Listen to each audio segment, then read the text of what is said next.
কিছুদিন আগে এদেশের প্রধানমন্ত্রী সে তার বাবার ছবি টাকার মধ্যে, বইয়ের মধ্যে, অফিসে, আদালতে, ভাস্কর্যে, মূর্তিতে, মুড়ে মুড়ে সব জায়গায় তার বাবার ছবি বাধ্যতামূলক লাগাইলো, অফিসে লাগাইলো, আদালতে, এমনকি আমাদের যে পুলিশ আছে, সেনাবাহিনী, র্যাব, বিডিআর যারা আছে, বিশেষ বিশেষ দিনে এদের বুকে বল্টু লাগায় পর্যন্ত বাবার ছবি লাগাই দিল।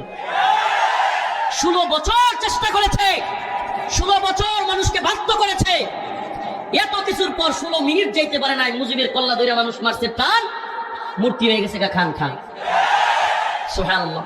অথচ পৃথিবীর একটা জায়গায় আমাকে দেখান, পৃথিবীর একটা জায়গায় দেখান যেখানে আমার রাসূলের ছবি আছে, ভাস্কর্য আছে, মূর্তি আছে, আছে পৃথিবীতে? একটা মূর্তির দরকার হয় নাই, ভাস্কর্যের দরকার হয় নাই, টাকার মধ্যে ছবির দরকার হয় নাই। অথচ গোটা পৃথিবীর সবচাইতে বড় ক্ষমতাসীন আমার রাসূলকে নিয়ে একটা কথা বললে উম্মতে মুসলিমার শত শত